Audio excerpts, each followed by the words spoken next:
Hello my dear students, I am Saurabh Kumar Pandey. तो अभी कुछ डिस्कशन वगैरह हमें करने हैं, कुछ अनाउंसमेंट वगैरह हैं। स्टूडेंट्स की जो क्वेरी वगैरह आ रही हैं उस पर बात करेंगे। Last 1 month 1.5 month live classes नहीं हो पाई थी। उसका रीज़न ये है कि CGPTM का इंटरव्यू गाइडेंस प्रोग्राम जो था आरोहन पर वो चल रहा था।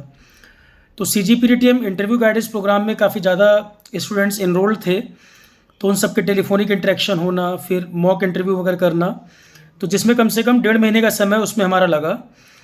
और अब जो एग्ज़ाम जून में होने हैं, जैसे जून में SSC JEE का पेपर होना है, या उसके बाद UP PCS का पेपर है, बिहार PCS का पेपर होना है, तो जो भी एग्ज़ाम लाइंड अप हैं, उत्तराखंड PSC है, ITI प्रिंसिपल वाला एग्ज़ाम तो उसमें स्टैटिक सब्जेक्ट्स हम ऑलरेडी कंप्लीट करा चुके हैं।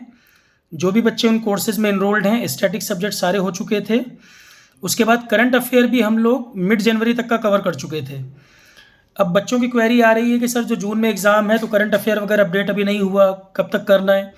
आप उसके लिए भी बिल्कुल चिंता नहीं करें। जो भी बच्चा आरोहन के बैचेस में इनरोल्ड है, पूरी रिस्पॉन्सिबिलिटी मेरी है कि हमें कवर करना ही है उसमें। क्योंकि CGPTM इंटरव्यू जो गाइडेंस प्रोग्राम था, फुल डे का इन्वॉल्वमेंट था उसमें, काफ़ी ज़्यादा क्राउड और इन्वॉल्वमेंट बहुत ज़्यादा था। कारण ये भी है कि बच्चों का प्री हो गया, मेंस हो गया, अब इंटरव्यू में सपोर्ट बहुत ज़रूरी था, लास्ट स्टेज थी, तो पूरा एफर्ट करने की ज़रूरत थी उसमें। काफ़ी बच्चे आरोहन के सेलेक्ट हुए, पर थोड़ा सा एक कमी यही रह गई कि NTA का जो एक प्रोसेस सही नहीं रहा। कुछ डिज़र्विंग बच्चे इनकी गलती की वजह से नहीं भी हो पाए। काफ़ी स्टूडेंट क्वालिफाई किए, पर काफ़ी स्टूडेंट ऐसे भी थे, अगर इनकी गलती से कुछ भी स्टूडेंट नहीं सेलेक्ट हो पाए और गलती NTA की रही जहाँ पर, वो थोड़ा सा एक दुख की बात रही इसमें। पर उसमें कई बार पॉइंट रेज भी किया गया, रिजल्ट भी कई टुकड़ों में, मेंस भी कई तरह से, इरेगुलरिटीज़ बहुत रही इसके अंदर। पर अल्टीमेटली खैर जो भी है, अब 1.5 महीने का प्रोसेस इंटरव्यू का लगा है, ऑलमोस्ट हम कंप्लीशन की तरफ हैं उसमें। तो जो भी स्टूडेंट इनरोलमेंट इसमें इंटरव्यू प्रोग्राम में थे, ऑलमोस्ट हम कंप्लीट कर चुके हैं उसको। इंटरव्यू काफ़ी हद तक कंप्लीट हो भी गए हैं, एक्चुअल इंटरव्यू भी निपट गए हैं। तो अब जो एग्ज़ाम लाइंड अप हैं, हमें आगे जो लाइन ऑफ एक्शन है, कई बार बच्चों की अलग अलग क्वेरी आ रही हैं कैसे कवर करना है। मई फर्स्ट वीक में 2-3 तारीख के आसपास ही, पहले तो वो जो बैचेज़ हैं उनको मुझे करंट अफेयर कवर करना है अप्रैल तक का। आप ऐसे समझ लें, जो भी एग्ज़ाम जून में हैं, अप्रैल तक का करंट अफेयर उनका आना है। तो अप्रैल तक का करंट अफेयर आना है। जैसे कि मैंने पहले भी कहा था, करंट अफेयर रोज़ नहीं पढ़ने की ज़रूरत है। सिविल सर्विस की तैयारी कर रहे हो तो टाइम देने की ज़रूरत थी। बाकी इन एग्ज़ाम के लिए रोज़ नहीं, 2 महीने 2.5 महीने में एक बार करंट अफेयर को तैयार कर लें, 4-6 क्लास जो लगे काफ़ी है उतना। पीछे भी हमने जितना पढ़ाया था करंट अफेयर, आपने देखा होगा जो एग्ज़ाम हुए, करंट ने बहुत हेल्प किया। तो मई फर्स्ट वीक के अंदर जो मैं करंट अफेयर कराऊंगा आपको, उसमें मिड जनवरी, फरवरी, मार्च, अप्रैल, ये डाटा जो इधर का अपडेट होना है वो मुझे कवर करना है। तो जो मेरा तरीका है पढ़ाने का, क्लासेस भी होंगी और जो PDF बनाकर मैं आपको प्रोवाइड करूँगा उसमें। PDF क्योंकि मैं ही तैयार करूँगा, तो जो ज़रूरी टॉपिक होंगे मैं अपने आप आपको प्रोवाइड करूँगा, और उसकी क्लासेस भी होनी है। एक काम तो मई स्टार्टिंग में ये होगा। दूसरा, GS क्वेश्चन प्रैक्टिस सेशन जो मैं करवा रहा था आपको, 10 सेशन हो गए थे लगभग उसमें, GS क्वेश्चन प्रैक्टिस वाले, अब वो आगे बढ़ेंगे। और रेगुलर मई में ही GS क्वेश्चन प्रैक्टिस भी कंटिन्यू हो जाएगी। तो मई के स्टार्टिंग पार्ट में, स्टार्टिंग के 2 वीक आप मान के चलें, करंट अफेयर की क्लासेस और GS क्वेश्चन प्रैक्टिस सेशन। तो जो भी आरोहन के ऑनगोइंग बैचेस थे, जिनके एग्ज़ाम इलेक्शन की वजह से आगे शिफ्ट हो गए, जून जुलाई में चले गए, उनमें जो ये पार्ट कवर करना है, ये करंट अफेयर और GS क्वेश्चन। तो आरोहन के जो भी पुराने बैचेस भी हैं, चाहे कोई मई में बैच ज्वाइन किया था, सितंबर में किया था, तो करंट अपडेशन उन सभी बैचेस को मिलेगा। करंट की PDF जो है उन सभी को मिलेगी। GS क्वेश्चन भी उन सब में ऐड हमने कराया ही था। ठीक है, ये बात तो हो गई जो हमारा पुराने बैचेस के लिए कमिटमेंट था। जो ऑनगोइंग बैचेस थे, जिनके एग्ज़ाम अभी जून जुलाई में शिफ्ट हो गए, उनका ये करंट अपडेशन और GS क्वेश्चन प्रैक्टिस 2 चीज़ें करानी है। बाकी चीज़ें उसमें कंप्लीट हो चुकी हैं। उत्तराखंड ITI प्रिंसिपल वाले में 1-2 टॉपिक अलग से थे, बच्चों ने बताया था सर 1-2 टॉपिक अलग से हैं, उसकी PDF रेडी करके मैं वो आपको कवर कर दूंगा, उसमें दिक्कत नहीं है। अगली बात आती है, कुछ बच्चे कह रहे थे, अब काफ़ी तो रिकॉर्डिंग में सब्जेक्ट कई बार पढ़ा चुके हैं। जैसे पिछले साल में 2 लाइव बैच हमने कराए थे। पिछले साल में 1 लाइव बैच हमने कराया था मई में, दूसरा लाइव बैच कराया था सितंबर में। तो दोनों ही नए बैच है, क्योंकि आरोहण को स्टार्ट हुए अब 11 महीने हुए हैं, 11 साढ़े 11 महीने अभी हुए हैं। पिछले साल 2 लाइव बैच कराए थे, क्योंकि एक लाइव बैच को कवर करने में इतने सब्जेक्ट कराने होते हैं, कम से कम 6 महीने तो वो ले ही जाता है। तो पिछले साल 2 लाइव बैच हुए थे, 1 मई 1 सितंबर, और बिल्कुल रिलेवेंट कंटेंट ही है। तो किसी को लग रहा है कि मैं वो बैच कवर कर लूँ, वो बैच भी ज्वाइन कर रहे हैं बच्चे, ज्वाइन कर सकते हैं, कोई दिक्कत नहीं है। कुछ लोगों की डिमांड ये है कि सर रिकॉर्डिंग की बजाय मैं लाइव सेशन करना चाहता हूँ, कि मुझे फिर से लाइव क्लासेस करनी है। तो जैसा कि मैंने पहले भी बोला है, साल में 1 से 2 बार हम लाइव बैच लॉन्च करेंगे। पिछले साल जैसे 10 मई को लॉन्च किया था हमने पहला बैच आरोहण जब स्टार्ट हुआ था, इस बार फिर से एक लाइव बैच जीएस का 10 मई से शुरू करने जा रहे हैं। तो नया बैच जो होगा जीएस का, वो 10 मई से स्टार्ट करेंगे। फिर से उसमें जो सब्जेक्ट मैं कवर करूँगा, लाइव में जो कवर होंगे मैं आपको बता दे रहा हूँ एक एक करके सारे सब्जेक्ट। आप मान के चलिएगा 6-7 महीने की ड्यूरेशन लगेगी सारे सब्जेक्ट कवर करने में, जो पढ़ेंगे प्रॉपर तरीके से पढ़ेंगे। 6-7 महीने इसलिए क्योंकि पर डे 4 घंटे क्लास करने की ज़रूरत नहीं है। और ये बैच जो होगा ये इस साल, अब क्योंकि जो जून जुलाई तक पेपर होने हैं वो तो जो आरोहण पे ऑलरेडी बैचेस अवेलेबल है उससे कवर हो जाएगा, ठीक है। 2025 में जितने भी एग्ज़ाम होने हैं, या इस साल के लास्ट में यूपीपीएससी यही आना हो, या नेक्स्ट ईयर में जिसको जो भी पेपर देना हो, वो नए बैच को इनरोल करना। जिसको भी अक्टूबर के बाद का कोई एग्ज़ाम देना है या अगले साल 25 में कोई एग्ज़ाम देना है, वो इस बैच को इनरोल कर सकता है। एक और काम इसमें ये करेंगे, जो सितंबर वाला बैच हमने ख़त्म किया था उसमें जो पढ़ा रखा था वो रिकॉर्डिंग भी प्रोवाइड कर देंगे, कि किसी को लग रहा है कि मैं इसी बैच में इनरोल करूँगा क्योंकि इसमें लाइव क्लास भी चलेगी, पर किसी को लग रहा है कि सर एकदम 2-3 महीने में कोई नया एग्ज़ाम आ गया और आप तो लाइव में 5-6 महीने ख़त्म करने में लगेंगे सारे सब्जेक्ट, क्योंकि 2 घंटे क्लास चलेगी और मैं ज़्यादा सब्जेक्ट पढ़ना चाहता हूँ, मैं 2-3 सब्जेक्ट पर डे पढ़ना चाहता हूँ। उसका तरीका ये रहेगा, सितंबर वाला जो बैच ख़त्म किया था उसकी रिकॉर्डिंग भी इसमें अवेलेबल करा देंगे। सितंबर में जो बैच कंप्लीट हुआ था, जो सब्जेक्ट ऑलरेडी मैं पढ़ा चुका था, वो रिकॉर्डिंग भी इसके अंदर अवेलेबल कर देंगे। तो किसी को ज़्यादा टाइम देके पढ़ना है, रिकॉर्डिंग से भी कवर करना है, तो वो भी अवेलेबल रहेगा सितंबर वाला कंटेंट। और लाइव 1 बाई 1 सारे सब्जेक्ट में फिर से पढ़ाऊँगा। जिसको लाइव क्लास के साथ साथ मैच करना है, लाइव क्लास ही उसको ज़्यादा इंटरेक्टिंग लग रही है, डाउट पूछना, लाइव इंटरेक्शन, डाउट तो वैसे भी सबके रिप्लाई मैं करता ही हूँ। आरोहण पे कोई एक सिंगल क्वेरी भी अभी तक ऐसी नहीं जो अनआंसर्ड रही हो अभी तक इतने समय में। तो लाइव भी चलेगा और पिछले बैच की रिकॉर्डिंग भी डाल देंगे। 1 बाई 1 सारे सब्जेक्ट कवर करेंगे। लाइव में जो मैं 10 मई से स्टार्ट करूँगा, तो ज्योग्राफी या पॉलिटी कोई भी सब्जेक्ट शुरू कर देंगे, वो मैं शेड्यूल वगैरह आपको दे दूँगा। पढ़ाऊँगा उसमें लाइव में क्या क्या, ज्योग्राफी होगी, इंडिया वर्ल्ड दोनों, पॉलिटी इंडियन पॉलिटी होगा, लाइफ साइंस होगा, फिजिक्स एंड केमिस्ट्री होगा, जीके एंड करंट अफेयर होगा। जीके एंड करंट अफेयर में इंक्लूडिंग इकोनॉमी, मतलब सारी सब्जेक्ट जो मैं पढ़ाता हूँ फिर 1 बाई 1 सारे रिपीट होंगे। आईसीटी होगा, इकोलॉजी इन्वायरमेंट। तो history, polity, geography, life science, basic physics chemistry. Basic physics chemistry का मतलब है 10 तक के लेवल का। तो history, polity, geography, life science का मतलब बायोलॉजी। तो लाइफ साइंस के अलावा फिर बेसिक फिजिक्स केमिस्ट्री 10 तक के लेवल का, ICT, ecology environment, GK current affair including economy. तो ये लगभग 7-8 सब्जेक्ट होंगे ये। तो एक महीने में अगर हम 1 से 2 सब्जेक्ट भी करेंगे, कुछ बड़े सब्जेक्ट हैं जो एक महीने में एक ही हो पाएंगे, तो आप मान के चलें लगभग 6-7 महीने के आसपास का ड्यूरेशन। तो दिक्कत इसलिए नहीं है कि हम इजीली 1 बाई 1 सब्जेक्ट करते चलेंगे लाइव में, और रिकॉर्डिंग भी सारे सब्जेक्ट जो पिछले वाले बैच का है वो भी इसमें अवेलेबल कर देंगे। पीडीएफ आपको क्लास की सब अवेलेबल रहेंगी, और जीएस क्वेश्चन प्रैक्टिस जो मैं करा रहा हूँ वो भी इसमें इंक्लूड रहेगा, टेस्ट सीरीज भी इंक्लूड रहेगी। टेस्ट सीरीज तो लास्ट ईयर भी कराई हुई है, वो भी डाल देंगे इसके अंदर।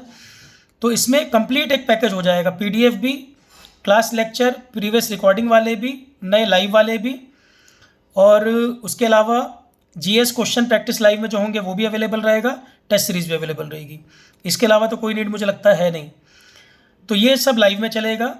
एप्टी रीजनिंग आरोहण पे पहले हो चुका है, तो मुझे नहीं लगता कि उसमें लाइव की कोई बड़ी दिक्कत आपको आएगी, तो वो हम रिकॉर्डिंग पिछले वाली अवेलेबल कर देंगे।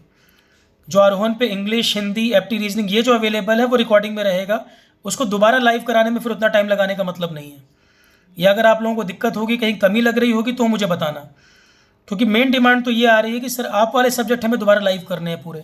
तो मेरे सब्जेक्ट में लाइव फिर एक बार सारे शुरू करूँगा, क्योंकि साल में 1 से 2 बैच तो हमें करना ही है। पिछले साल भी 2 बैच किए थे, इस बार भी मई में इस साल का लाइव बैच शुरू कर रहे हैं, क्योंकि इस साल लाइव बैच अभी हमने शुरू नहीं किया। तो मई में, क्योंकि CGPRTM लगभग 1.5 महीना लग गया इंटरव्यू में, तो CGPRTM अभी एक इंटरव्यू ख़त्म, 10 मई से इस साल का पहला लाइव बैच होगा ये, ठीक है। तो ये बैच को हम कंटिन्यू कर देंगे यहीं से। सब्जेक्ट अभी इसका डिटेल वगैरह सब आ जाएंगे। जो बैच लिंक, जो कोर्स का लिंक वगैरह होगा इस कोर्स के डिस्क्रिप्शन, इस वीडियो के डिस्क्रिप्शन में डाल देंगे। इस वीडियो के डिस्क्रिप्शन में कोर्स का लिंक आपको मिल जाएगा। तो जो भी लाइव वगैरह की क्वेरी आ रही थी, जो ज्वाइन करना चाहे वो कर सकता है। और मैं तब भी यही कहूँगा, जो सिंसियर स्टूडेंट हैं, वाकई बहुत मेहनत से पढ़ना चाहें, मन से पढ़ना चाहें, वही ज्वाइन करें। जो शॉर्टकट सोच रहा हो या सोच रहा हो सर बस टाइम पास के लिए ज्वाइन करना है, वो मत करे, वो 1 रुपये भी वेस्ट नहीं करे। जो वाकई में चाहता है कि भाई मैं इतना एफर्ट करूँगा, जो बच्चा एफर्ट कर सकता है, उसको लगता है पढ़ना है सिंसियरली, सिर्फ टाइम पास नहीं करना है, वो बिल्कुल ज्वाइन कर सकता है। टाइम पास जिसको करना है वो बिल्कुल ज्वाइन नहीं करे। मैं साफ साफ हमेशा बोलता हूँ इस बात को। आरोहण पर सिर्फ वो एनरोल करे जो मेहनत कर सकता हो। शॉर्टकट मेरे पास कोई नहीं है। प्रॉपर टाइम सब्जेक्ट को देना होगा, सवाल लगाएंगे, पढ़ेंगे प्रॉपर तरीके से। हाँ, ये गारंटी मैं भाई कह सकता हूँ कि अगर सब्जेक्ट जो कराऊंगा मेहनत से आप पढ़ेंगे, मेजॉरिटी चीज़ें आपको याद रहेंगी। जीएस को लेकर आप एग्ज़ाम में परेशान नहीं होंगे, इतना मैं कमिट कर सकता हूँ आपसे। भाई कोई भी जितने क्वेश्चन जीएस में बना रहा होगा उससे ज़्यादा क्वेश्चन आप करके आएंगे। और वो हम इसी बेसिस पे कह रहे हैं क्योंकि मेहनत करेंगे तब हम कह रहे हैं। कोई शॉर्टकट ट्रिक नहीं है कि हम कह दें कि भाई बिना पढ़े ऐसा हो जाएगा। मेहनत करेंगे, उस कॉन्फिडेंस पे कह रहे हैं कि काफ़ी क्वेश्चन आप बना पाओगे। तो जो भी नए बच्चे हैं जो वेट कर रहे थे लाइव के लिए, तो ये अपॉर्चुनिटी मैंने बताया कि 10 मई से स्टार्ट करने जा रहे हैं। और ये अभी जो 10 मई वाला बैच शुरू करूँगा मैं आपका मैं बता देता हूँ किस में काम आ जाएगा। सिविल सर्विसेज में तो कोई फाउंडेशन के लिए अगर करना चाहता है कि बिल्कुल मुझे बेसिक सब्जेक्ट्स का पता लग जाए, मैं फिर बोल रहा हूँ सिविल सर्विसेज के लिए कंप्लीट बैच नहीं होगा, क्योंकि इसमें तो हम SSC CGL, SSC JE, state के जो एई के एग्ज़ाम होते हैं वो सब, रेलवे का कोई एग्ज़ाम हो, ये सारे एग्ज़ाम कवर हो जाएंगे इसके अंदर। एनडीए हो, सीडीएस हो, ये सब इसमें कवर हो जाएंगे। स्टेट पीसीएस भी कवर हो जाएगा। स्टेट लोकल आपको ऐड करना पड़ेगा इस बैच के अंदर, क्योंकि स्टेट लोकल अलग से नहीं कराऊंगा मैं, क्योंकि ये वाला बैच कॉमन बैच है सबके लिए। इस वाले बैच में एसएससी, जेई, सीजीएल और आपका एई के, स्टेट के एई के पेपर, रेलवे का कोई पेपर, कोई और एग्ज़ाम जहाँ पर जीएस आता हो, कोई सा पेपर स्टेट वाला इसमें क्योंकि इसलिए नहीं करेंगे क्योंकि कॉमन सबके लिए है। स्टेट के लिए आपको अपना रेडी करना पड़ेगा, बाकी स्टेट में भी सब में काम आ जाएगा कॉमन जीएस में। ये सिविल सर्विसेज में फंडामेंटल के लिए काम कर जाएगा कि इसको पढ़ने के बाद कोई किताब पढ़ोगे, कहीं कोचिंग करोगे तो सब कुछ समझ में आएगा। पर क्या ये सिविल सर्विसेज को पूरा कवर कर देगा? नहीं, क्योंकि अगर मैं सिविल सर्विसेज को ध्यान में रख के पढ़ा रहा हूँगा तो कंटेंट और बढ़ाना पड़ जाएगा। जो मैं सिविल्स डेडिकेटेड बैच में पढ़ाता हूँ उसको हटा दो तो बाकी सारा इसमें कंटेंट बहुत रहेगा, काफ़ी कंटेंट होगा। बाकी सब एग्ज़ाम को ये कवर कर लेंगे हम। जो पढ़ेंगे वो क्वालिटी तरीके से डिटेल में ही पढ़ेंगे और सब्जेक्ट को आप एंजॉय करेंगे। कंसेप्चुअल पढ़ना है, हमें चीज़ों को समझ के पढ़ना है, रट्टाफिकेशन नहीं कि जीएस आपको अच्छा लगे पढ़ने में, ठीक है। तो सिविल सर्विसेज में बोल रहा हूँ, कुछ बच्चे रिक्वेस्ट जो कर रहे थे केवल फंडामेंटल के लिए करना चाहें, बेसिक, जैसे कोई बिगिनर है और सिविल्स के लिए प्लान कर रहा है कि 2 साल बाद सिविल्स की तैयारी करे, तो बेसिक फंडामेंटल हर सब्जेक्ट का उसको ओवरव्यू पता लग जाए, ओवरव्यू पॉइंट ऑफ व्यू से कर सकता है।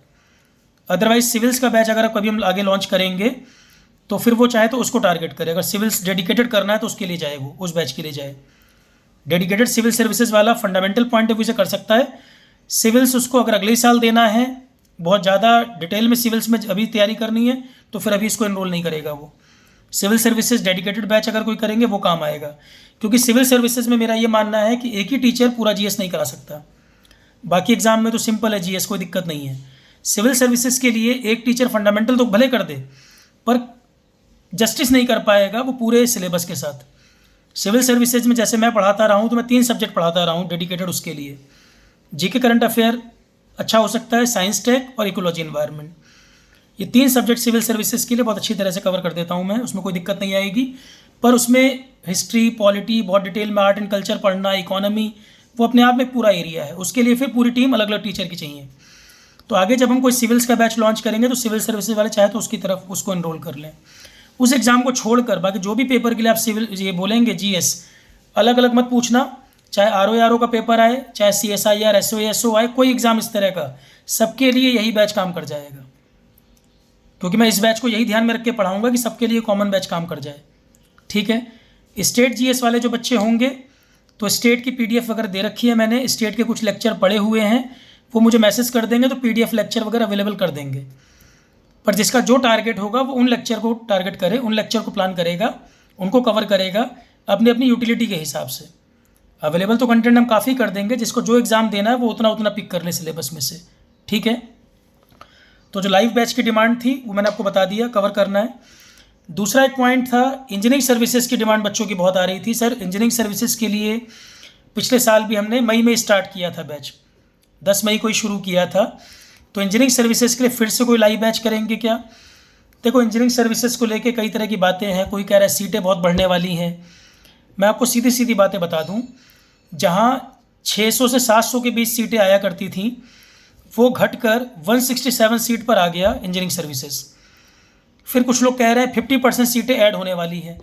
अरे यार, 700 से कोई चीज़ 167 पर आकर गिरी है और 167 का 50% बढ़ जाएगा ये कह रहे हैं, पर ये नहीं कह रहे हैं कि 650 670 से घट के इतना कम हो गया है। 167 में 50% जोड़ भी दोगे 240 सीटें भी आ जाएंगी तो भी वो कम है ईएसी में। क्योंकि आप उसको ये ऐसे देखिएगा, 240 सीट्स में से भी चारों ब्रांच में डिवाइड कर देना, सिविल, मैकेनिकल, इसी इलेक्ट्रिकल, चारों ब्रांच में बांटोगे तो लगभग 40% तो अकेला सिविल ले जाएगा। बाकी तीनों ब्रांच मिला के कितनी सीटें बची, उसमें से भी जनरल कैटेगरी हटा दो, रिजर्वेशन हटा दो। तो इंजीनियरिंग सर्विसेज को लेकर मैं हमेशा बोलता हूँ, बच्चे पहले डिसाइड कर लें, उसके लिए तैयारी करनी है तो क्लियर माइंड रखें कि फिर देना है। 4 महीने बाद ये ना हो जाए कि सर वर्थ नहीं लग रहा मुझे, क्योंकि अक्सर अक्टूबर आते आते दिक्कत हो जाती है, सर वर्थ नहीं लग रहा, सीटें नहीं आ रही, फिर ये दिक्कत ना हो। अगर तैयारी करनी है तो सीटें चाहे 150 हो चाहे 250 हो, माइंड क्लियर है, करना है तो करना है। फिर अक्टूबर में जाकर डिसाइड मत करना कि अब मैं नहीं करूँगा, ये ज़्यादा लग रहा है मुझे। मेरा प्लान क्या है उसको लेकर, इस बार का पेपर ही आप देख लो, 40 नंबर लाना ही मुश्किल हो गया था लोगों को जीएस में।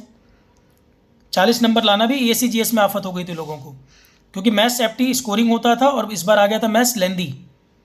ईएससी पेपर डिस्कशन भी करना था, मैंने आपको बताया सीजीपीटीएम इंटरव्यू में इतना इंगेज होने की वजह से बिल्कुल मौका नहीं लगा कि कुछ और चीज़ हम कर पाते। कई चीज़ों में इन्वॉल्वमेंट था पिछले 1.5-2 महीने में, ठीक है। ईएससी का पेपर डिस्कशन, क्योंकि उसमें डिस्कशन करने लायक कुछ था भी नहीं, 30-40 नंबर पे भी लोग अच्छा स्कोर बन रहा था वो। पर जो पेपर है इस बार का, क्योंकि पेपर होने के बाद कई लोग डिस्कशन कर दें यहाँ वहाँ से आंसर की देख के, उस पेपर में डिस्कशन वाला ही कुछ नहीं है, इतना गंदा पेपर था वो। क्योंकि मैथ्स एप्टी स्कोर ठीक बनता, उसको ही लेंदी कर दिया था। और बनाने वाले जो हैं वो क्या सोच के बना रहे हैं भगवान जाने, वो कहाँ से क्वेश्चन कॉपी कर रहे हैं, क्योंकि बनाने में तो कुछ भी पूछ दोगे आप। इंजीनियरिंग सर्विसेज वाला टेक्निकल भी पढ़ना है, नॉन टेक भी पढ़ना है, आप कुछ भी पूछने लगोगे एथिक्स वगैरह में से, या प्रोजेक्ट मैनेजमेंट या मैथ्स को इतना लेंदी कर दोगे, कन्वेंशनल लेवल का बना दोगे, तो फिर आप चाहते हो कि स्कोर नहीं हो, ठीक है। और मैं फिर ये बात कह रहा हूँ, ईएससी जीएस को लेकर पेपर कितना भी गंदा है चाहे कितना भी आसान आए, अगर बहुत टफ आएगा आरोहन का जीएस कंटेंट तो भी ज़्यादा ही लगेगा आपको।